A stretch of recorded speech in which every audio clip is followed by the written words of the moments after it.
maaari na po tayong tumanggap ng katanungan mula sa inyo. Pia Gutierrez, ABS-CBN.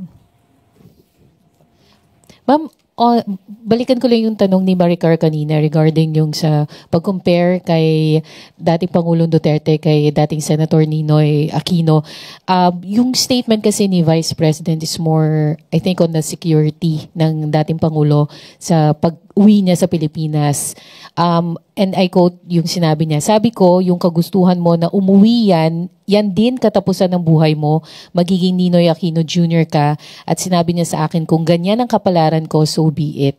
Ang question ko po, ma'am, is if there are enough grounds for the Duterte family to fear for the life of the former president in case or na umuwi ang dating Pangulo dito sa Pilipinas. Yun na nga po nakakapagtaka eh. Saan po ba nakukuha itong mga kwento na ganito?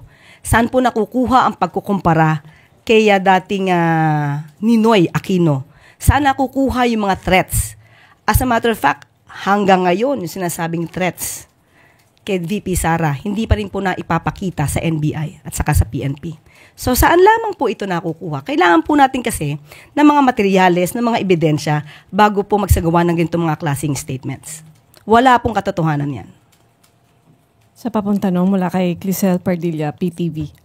Kay Ian Cruz mula, GMA. Ma'am, good morning po. Ma'am, dun sa rally sa Dahig, nabanggit po, sinabi po ng mga crowd doon na mag-resign na si PBBM at sabi ni VP Sara, o kayong nagsabi niya na hindi ako, Marcos resign. Bakit ba kailangan ng resign? Dahil hindi mo pinapakita sa taong bayan na maayos kang mag-isip at kaya mo ang mamuno. Ano po ang tugon ng administrasyon?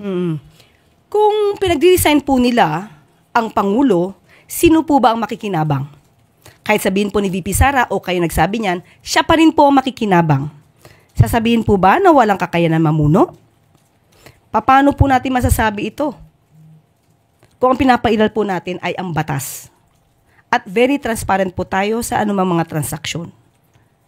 Hindi po mas kakayanin ng isang tao na mamuno, na maraming inililihim, maraming itinatago, at hindi nagpapakita ng anumang dokumento, more particularly about the funds. Last question, Clisel Pardilla, PTV4.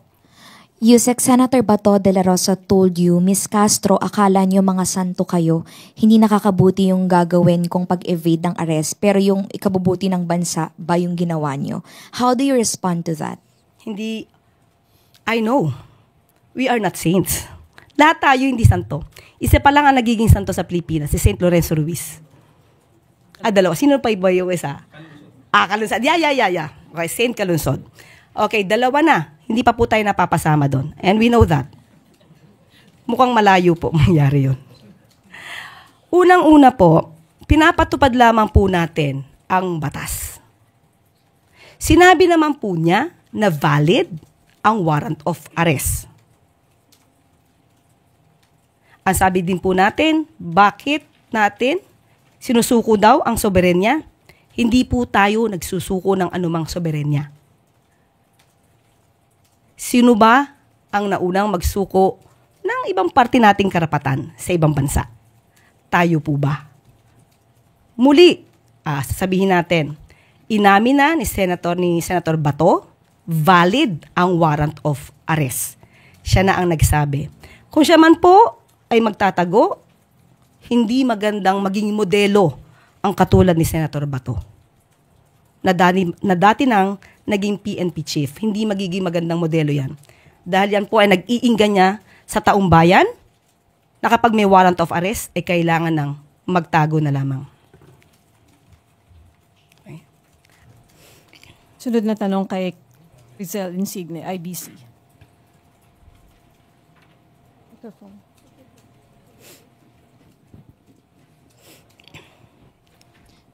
Yusek, what is your reaction about the growing list of dubious confidential fund recipients of VP Sara Duterte?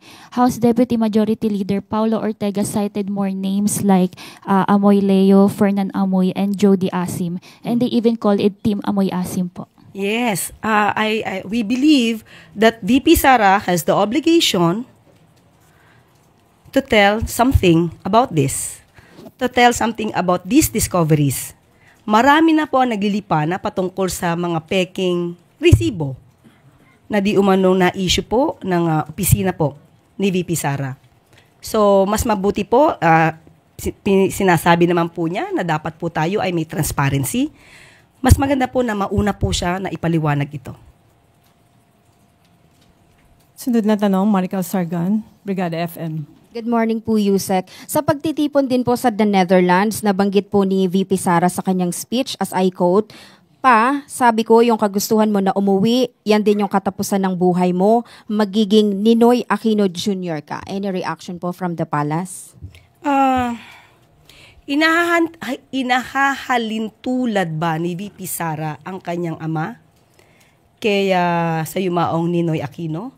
Parang hindi po natin nadinig noon na inahilintulad ni dating Pangulong Duterte ang sarili niya kay Ninoy, kung hindi kay Hitler.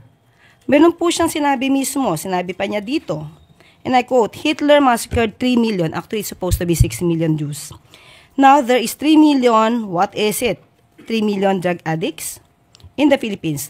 There are. I'd be happy to slaughter them. At least if Germany had Hitler, the Philippines would have me. So napakalayo pong ipakumpara ang sarili o ikumpara ang dating Pangulong Duterte kay Ninoy Aquino na hindi nagkaroon ng anumang record ng mass murder or crimes against humanity. Mas ninais po ni dating Pangulong Duterte na ikumpara ang sarili niya kay Hitler. Next question, Ann Soberano, Bombo Radyo. Yusek, good morning. Just want to ask, kasi may mga kumakalat po ngayon sa social media post at it says, Duterte gave the Marcoses dignity to come back while PBBM gave him a death sentence in a foreign land. Reaction po dito ng palasyo, ma'am? O kung may reaction din po si Pangulo dito? Ang nagpabalik po kay Pangulong Marcos ay ang taong bayan po. Hindi po iisang tao. Pinakita po ni dating Pangulong Marcos kung ano ang kakayanan niya.